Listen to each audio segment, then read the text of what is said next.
신약 성경 111면에 있습니다. 누가복음 11장 9절에서 13절 말씀을 제가 봉독하겠습니다.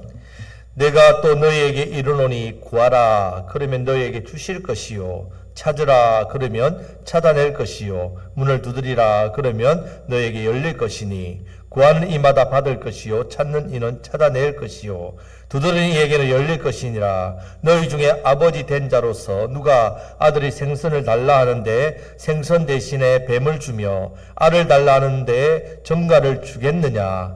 너희가 악할지라도 좋은 것을 자식에게 줄 알거든. 하물며 너희 하늘 아버지께서 구하는 자에게 성령을 주시지 않겠느냐 하시니라. 아멘. 자, 오늘은 성령 강림 주일입니다.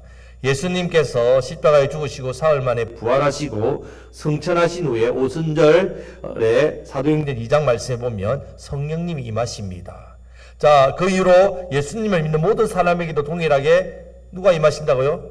성령님이 임하십니다. 자, 그것을 기념하는 주일입니다. 오늘 성령 강림 주일.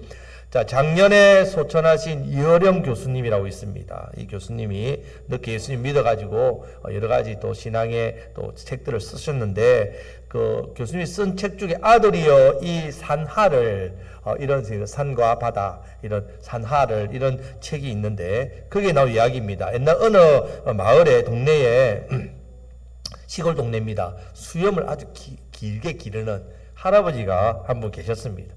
근데 그 동네에 꼬마가 있었는데 할아버지 수염이 기니까 궁금한 게 있다는 말이죠. 그래서 어느 할아버지 만나죠. 할아버지는 그 수염 있지 않습니까? 밤에 주무실 때에 이불 안에 넣고 주무세요? 아니면 이불 밖으로 내어서 주무세요? 물어봤단 말이에요. 그 할아버지 갑자기 그 질문을 들으니까 순간 갑자기 답을 못합니다. 왜냐하면 한 번도 생각해 본 적이 없어요. 할아버지가. 자기가 수염을 넣고 자는지 수염을 이불 밖으로 자는지. 그래서 얘야 내가 오늘 저녁에 한번 해보고 나서 네 이야기 주겠다 그렇게 했습니다. 할아버지가 이제 수염을 이제 넣어봤어요. 넣어보니까 갑자기 답답한 겁니다. 갑자기 너무 답답해. 잠이 안 오는 겁니다. 안 되겠다 싶어 수염을 밖으로 또 끄집어내니까 또 이상한 겁니다.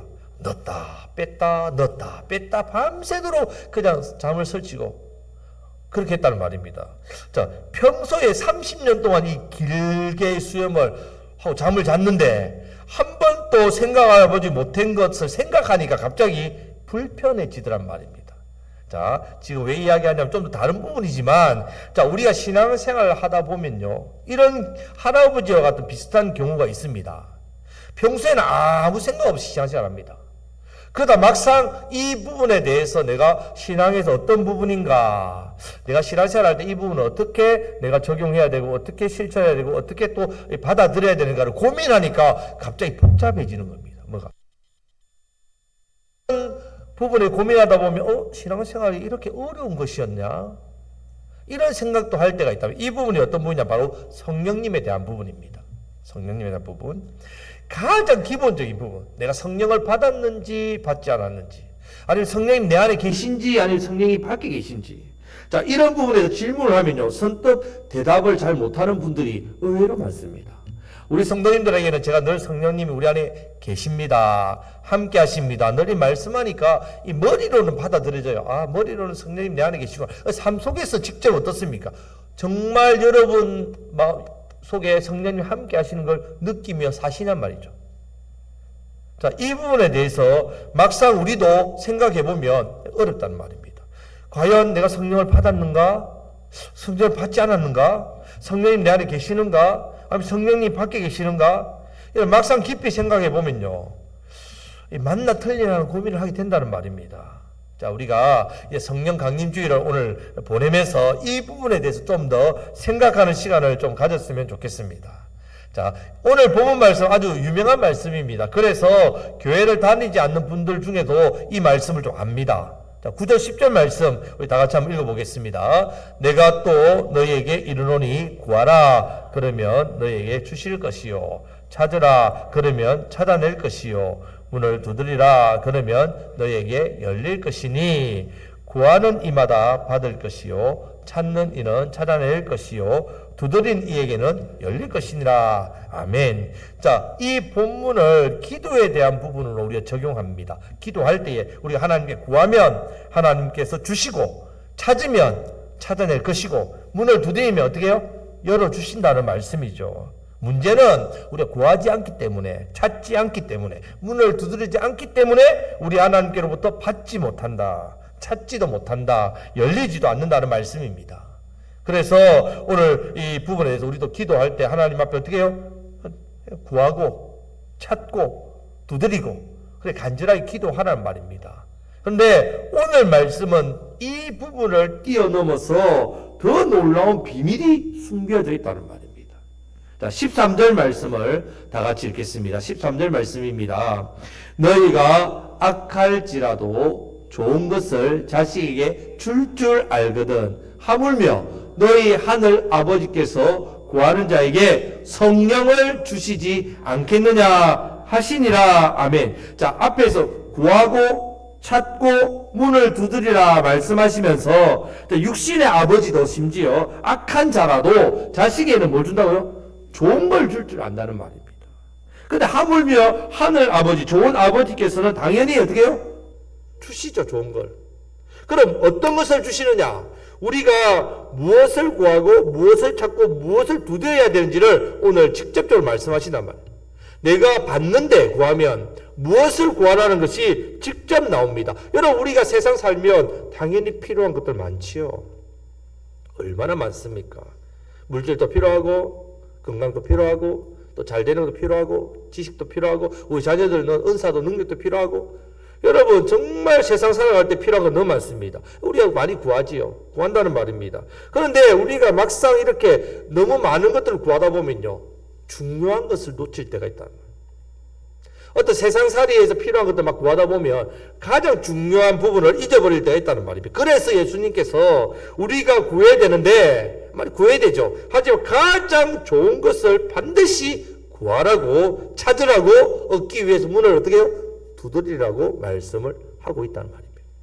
먼저 우리가 구해야 될 중요한 것이 무엇이라고요? 자, 따라 하시겠습니다. 성령을 구해야 됩니다. 성령님을 구하셔야 됩니다. 성령님을 구하는 자에게 하나님께서 반드시 뭘 주신단 말입니까? 성령님을 주신다는 말씀이에요. 성령님을 주신다고 할 때는요, 그 말 안에는 내 안에 성령님을 어떻게 해요? 계시다는 말. 내가 성령님을 받게 되는 부분과 내 안에 성령님이 계신다는 부분, 이 부분이 함께 포함되어 있습니다. 자, 여러분들 성령님을 구하면 여러분 안에 누가 계시다고요? 성령님이 거하신다는 말입니다. 저는 이렇게 신앙생활이 목사님 진짜 신앙생활 이렇게 힘들고 어려운지 몰랐어요. 막상 해보니까 너무 힘듭니다. 이렇게 말하는 분들을 보았습니다. 또 오랫동안 신앙생활 하는데 신앙생활을 오래 하는데 삶은 무기력하고 신앙생활 정말 무기력하게 힘들게 하는 분도 많이 보았습니다. 나름대로 또 노력하고 열심히 하고 뭐든지 최선을 다하면서 신앙생활을 하는 것 같은데 그분들이 신앙생활 하시면서 나중에 하는 말이 믿어도 소용없네. 어려운 일을 만났을 때 자기 뜻대로 되지 않았을 때 열매가 별로 없는 신앙생활 해봤자 별일 없어요. 그렇게 말하는 분들도 보았습니다. 제가 한 25년 정도 목회를 지금 하고 있는데요. 25년 정도 목회를 하다 보니까 그 이유를 알게 되었습니다. 한 가지 간단한 이유 때문입니다. 간단합니다. 자, 스가랴 4장 6절 말씀의 그 이유에 대한 답이 나옵니다. 자, 다 같이 읽겠습니다. 이는 힘으로 되지 아니하며 능으로 되지 아니하고 오직 나의 신으로 되느니라. 아멘. 인생의 문제들, 내 여러 가지 몸과 마음과 또 여러 가지 삶의 연약한 부분들, 영적인 어떤 침체들, 이런 부분들은 내 힘 안 됩니다. 우리의 힘으로 안 됩니다. 해결 안 된단 말입니다. 오직 누구를 통해? 하나님 신, 바로 누구라고요? 성령 하나님. 예. 성령님이 우리를 새롭게 할 수 있습니다. 우리를 다시 일어서게 만드는 것도 성령님이시란 말입니다. 우리에게 풍성한 열매를 주시는 성령입니다. 우리를 회복시켜 주시는 분도 성령님입니다. 우리의 인생의 항해 가죠. 배가 갑니다. 돛담배와 같습니다. 그러면 이 돛담배는 어떻게 움직입니까? 뭐가 불어야? 바람이 불었네. 성령의 바람이 불어야 우리가 항해를 한다는 말이에요. 내 힘으로 노를 져서 안 됩니다. 돛담배는. 돛담배에 노를 져 보십시오. 안 됩니다. 반드시 쭉 펴서 성령의 바람을 불어주면 소원의 항구로 그렇게 잘 가게 된다는 말입니다. 그렇기 때문에 우리는 성령님을 통해 해야 됩니다. 자, 어떤 이제 유명한 시대의 선지자 불리는 토저 목사님이라고 해서 저도 이 목사님 책을 많이 읽었는데요. 이 목사님 홀리 스피릿에 대한 성령에 대한 책을 썼습니다. 그 부분에 이런 내용이 나오면 삶의 문제는 영적으로 해결해야 된다. 자, 우리가 삶의 문제를 어떻게 해결합니까? 세상 방법으로 육으로 해결합니다. 내 삶의 문제, 돈 문제를 어떻게 합니까? 돈으로 해결하죠. 건강의 문제를 어떻게 해결합니까? 병원에 가서 치료받지요. 그런데 우리의 삶의 문제는 우리는 영적인 사람이라 무엇으로 해결해야 된다고요? 영적으로 해결해야 됩니다. 왜냐하면 삶의 본질이 영적이기 때문에 그렇다. 이렇게 말씀합니다. 내적인 생명의 문제가 해결될 때, 내 영혼의 문제가 해결될 때, 내 삶의 다른 문제들도 해결된다. 참으로 놀라운 일이다. 이렇게 글을 적었습니다. 그 내용에서 이어서 또 이렇게 이야기합니다. 당신의 외적인 문제를 바로 잡는 데 투자하는 시간의 절반을 투자해서 어디에? 마음, 영혼에 투자해서 바로 잡아라. 우리가 세상 문제를, 외적인 문제를 내가 외적인 부분으로 해결하려고 노력하지 않습니까? 이 시간의 절반을 반드시 영적인 해결 문제로 투자해라. 그러면 그 결과에 크게 만족할 것이다. 이렇게 그 책에서 이렇게 기록되어 있습니다. 자, 이 글대로 하려면 간단합니다. 어떻게 해요? 성령님을 구하시면 된다. 성령님을 구하기만 하면 됩니다. 그런데 구하는 자에게 하나님이 반드시 무엇을 주신다고요? 성령님을 주신다고 반드시 말씀합니다. 그래서 오늘 성령 강림주의를 우리 기념해서 이 시간에는 구하는 자에게 성령님을 주신다는 이 말씀의 뜻이 무엇인지를 한번 세 가지로 한번 살펴보겠습니다. 자, 첫 번째는요, 성령님은 구해야만 주신다는 뜻입니다. 가만히 있는다고 성령이 임하는 게 아니란 말입니다. 반드시 어떻게 된다고 성령님을 내가 구해야 됩니다. 성령님을 구한다는 말은요, 성령의 능력, 성령의 은혜, 성령의 역사도 구한다는 뜻입니다. 여러분, 하나님의 자녀인 저와 여러분들 반드시 성령의 능력으로 살아야 됩니다. 성령님의 은혜로 살아야 됩니다. 성령님의 역사가 있어야만 우리에게 주어진 삶의 문제, 영적인 문제, 이런 모든 문제를 해결받을 수 있습니다. 성령님이 임하셔야 되는 거예요. 성령님을 구하시기를 축복합니다. 근데 반드시 구해야 되는데 그냥 주시지 않습니다. 대충 구하면 안 됩니다. 오늘 말씀에 보면 매달려야 됩니다. 간절하게 갈급하게 해야 됩니다. 뭐 주실 때면 주시고 안 주셔도 괜찮습니다. 이런 마음으로 구하면 절대로 안 됩니다.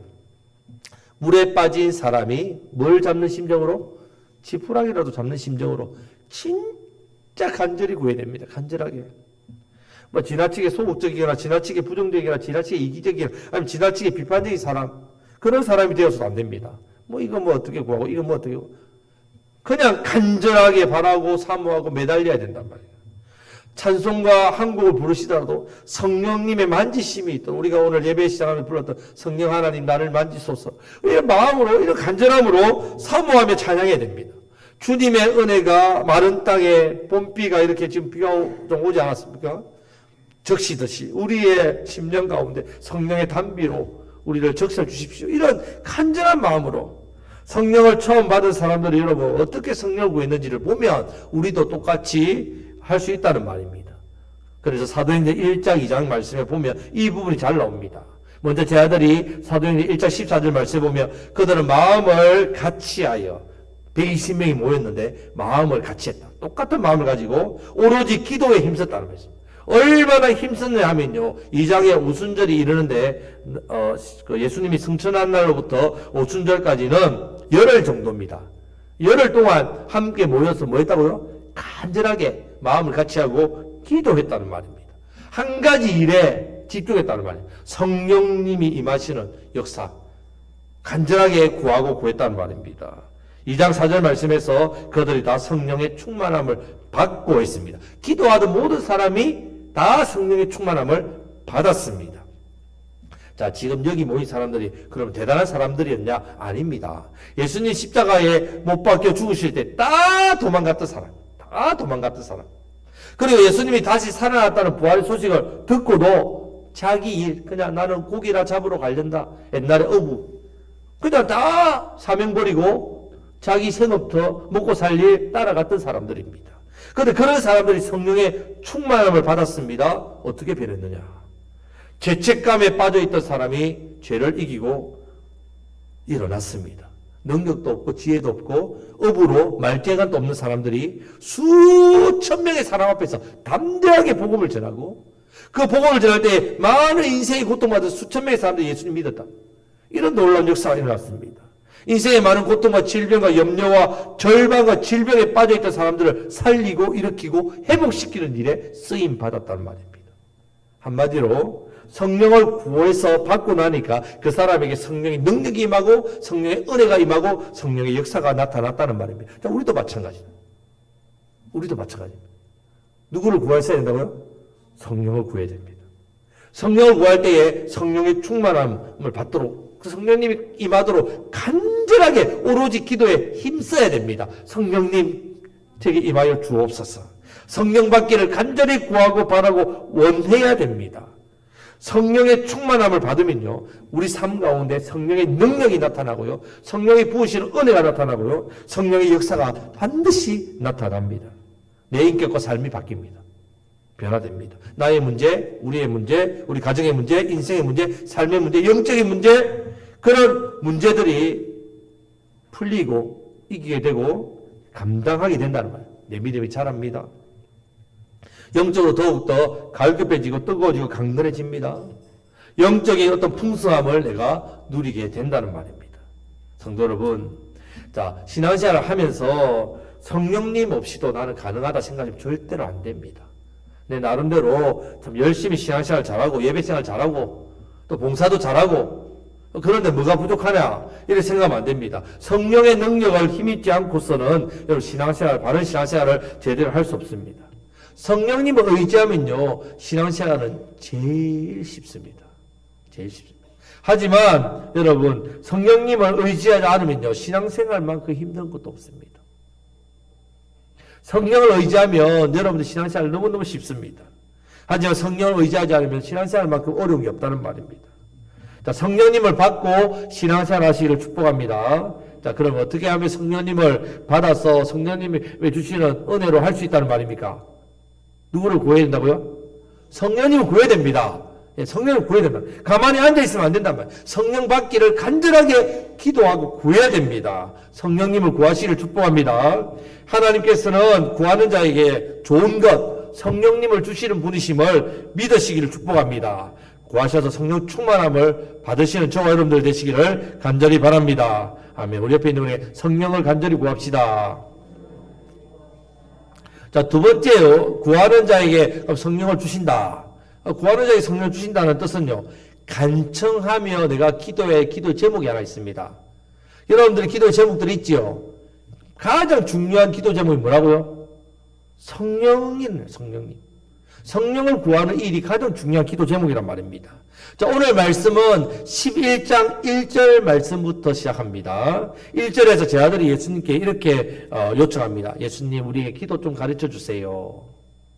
그래서 예수님께서 제 아들에게 기도를 가르쳐 주시는데 그 기도가 유명한 기도, 무슨 기도요? 주기도문. 너희는 이렇게 기도하라. 주기도문을 가르쳐 주신단 말입니다. 그러고 나서 5절 말씀을 보면요. 그러면 주기도문을 가르쳐 주시니까 어떻게 기도하라고요? 간절히 청하는 그런 내용을 말씀합니다. 누가 벗이 있는데 밤중에 벗이 찾아왔습니다. 떡 3덩이를 이렇게 구워달라 합니다. 그런데 벗이 여행 중에 자기한테 먹을 것이 없어서 이렇게 와서 이걸 구웁니다. 그런데 이 친구가 모든 식구들이 잠자리에 들었어요. 아, 우리가 다 잠에 들었고 지금은 안 된다라고 했단 말이에요. 일어날 수 없다. 상식적으로 이렇게 할 수 있잖아요. 그죠? 밤늦게 집에 누가 찾아와가지고 떡 3덩이 달라. 친구지만 내일 아침에 온나? 다 잔다. 그렇게 할 수 있다는 말입니다. 그런데 이 비유를 하시고는 예수님께서 8절 말씀에서 이렇게 말씀합니다. 자, 다 같이 읽겠습니다. 내가 너희에게 말하노니 비록 또 덧댐으로 인하여서는 일어나서 주지 아니할지라도 그 간청함을 인하여 일어나 그 요구대로 주리라. 친구라도 밤늦게 시간에 빵을 달라 빌려달라 하면 안 줍니다. 안 주시죠. 하지만 계속 간절히 구합니다. 좀 주십시오. 지금 안 먹으면 우리 죽을 것 같다고. 계속 간청하면 그 간청함 때문에 그 요구대로 어떻게 해요? 해준다는 말씀입니다. 그리고 나서 바로 오늘 본문 말씀을 이어서 합니다. 따라 하시겠습니다. 구하라, 찾으라, 문을 두드리라. 구하는 자에게 결론적으로 누구를 주신다고요? 성령님을 주시겠다는 이 말씀으로 이어진단 말입니다. 그래서 예수님께서 하시는 이 말씀의 의미는요, 우리가 간청하며 간절하게 급하게 반드시 구해야 될 기도 제목이 뭐라고요? 성령님 주옵소서. 오늘도 성령 충만하게 해주십시오. 오늘도 성령님 주십시오. 아침에 눈 떠서 제일 먼저 할 기도는 뭐라고요? 성령님을 주십시오. 오늘도 잘 먹고 잘 사게 해주십시오. 오늘 일 잘 되게 해주십시오. 오늘도 우리 가족들이 건강하게 잘 지내게 해주십시오. 우리 남편, 우리 아내 또 오늘 또 건강하게 해달라고 지켜달라고. 예, 그렇게 기도해야 되죠. 우리 교회를 왜 기도해야 되죠? 그러니까 제일 먼저 뭐부터 기도해야 된다고요? 성령님 주십시오. 예. 여러분, 저와 여러분들이 늘 아침에 눈을 뜰 때 성령의 능력, 성령의 은혜, 성령의 역사로 살아가게 해달라고 성령님을 간절하게 더욱더 간청하며 간구하시는 저와 여러분들 되시기를 주님의 이름으로 축복합니다. 아멘. 자, 마지막 세 번째, 구하는 자에게 성령을 주신다는 이 말씀의 뜻은요, 성령님이 가장 좋은 것이라는 뜻입니다. 여러분, 구해야 될 가장 좋은 게 뭐라고요? 성령님. 저는 돈이 제일 좋은데요. 저는 건강이 제일 좋은데요. 아니란 말입니다. 성령님이 제일 좋습니다. 누가복음 24장 48절 49절 말씀해 보면요, 부활하신 예수님께서 마지막으로 제 아들에게 당부하는 명령하는 것이 있습니다. 사실 마지막으로 당부하는 말씀이 굉장히 중요한 말씀이죠.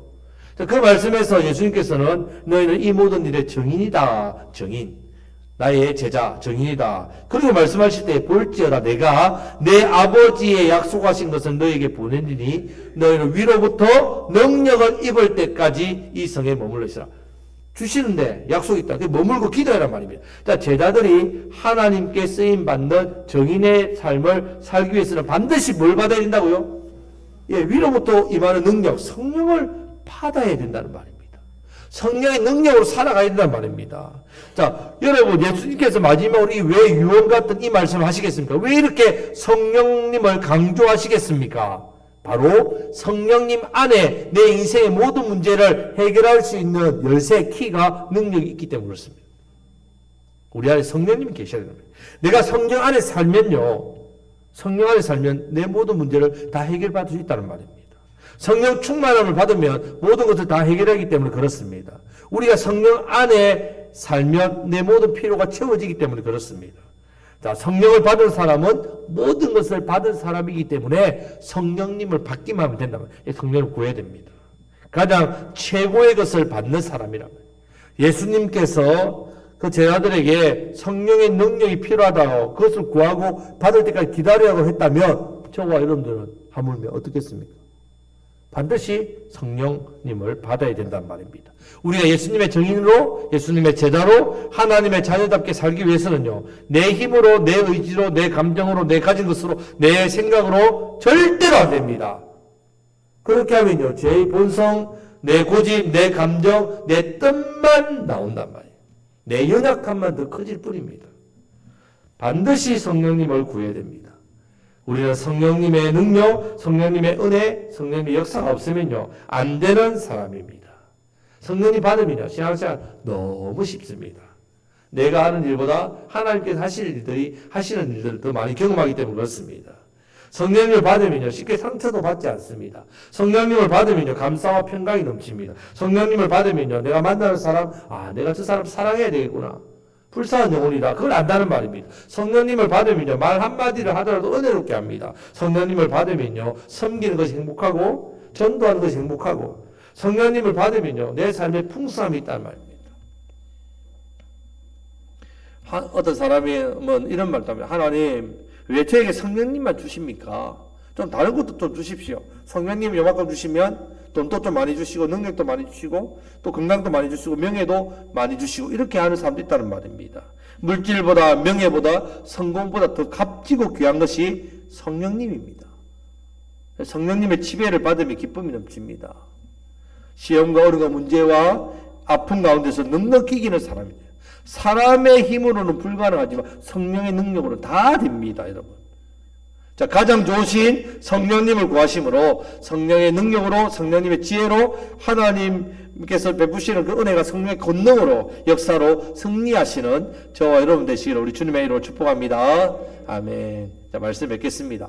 오늘 성령 강림주의를 보내면서 자, 이 자리에 계신 우리 성도님들께 날마다 성령님 임하시기를 축복합니다. 성령님을 구하시기를 축복합니다. 구하셔서 성령을 충만하게 받으시기를 축복합니다. 우리 옆에 있는 분에게 성령 충만하세요. 성령 충만하는 말은 성령님을 가득 받았단 말이에요. 넘치도록 받았다는 말입니다. 그럴 때 우리 예수님께서 분명히 오늘 말씀합니다. 구하는 사람에게 성령님을 주신다고 분명히 약속하셨습니다. 간절히 사모하시고 구하시기를 바랍니다. 성령님을 떼놓고서는 신앙생활을 말할 수 없습니다. 성령님을 떼놓고서는 성도의 삶이 있을 수 없습니다. 성령을 받아야 됩니다. 성령님을 사모함으로 받아야 됩니다. 성령님을 받아야 지금 할 때입니다. 지금은 성령의 시대라고 말합니다. 사도행전이 끊어지지 않고 계속 이어지고 지금 성령의 시대입니다. 구하는 자에게 성령님을 부어주십니다. 간절하게 구하십시오. 가장 좋은 선물입니다. 내 안에 계신 성령님이 역사하도록 구하십시오. 내 안에 계신 성령님이 충만하게 내 삶 가운데 이렇게 능력으로 역사하도록 구하셔야 됩니다. 날마다 아침에 눈 뜨면 제일 먼저 무엇부터 구해야 나와요? 성령님, 오늘도 성령님 저에게 임하여 주십시오. 충만하게 역사하여 주십시오. 저를 붙들어 주십시오. 능력, 은혜, 역사. 성령님의 은혜, 능력, 역사가 나타나게 해주셔서 내게 주어진 삶을 잘 감당해 주시고 기쁨으로 삶을 감당하고 또 내게 맡겨진 영혼들을 잘 섬기고 무엇보다 우리 주변에 많은 사람들에게 이 예수님의 사랑을 어떻게 해요? 나타내는 그런 복된 삶, 주와는 많은 영혼들에게 이 구원의 은혜를 내 삶 가운데 나타내는 복된 삶 되게 해달라고 늘 성령님을 구하시는 저와 여러분들이 다 되시기를 우리 주님의 이름으로 축복합니다. 아멘. 기도하겠습니다.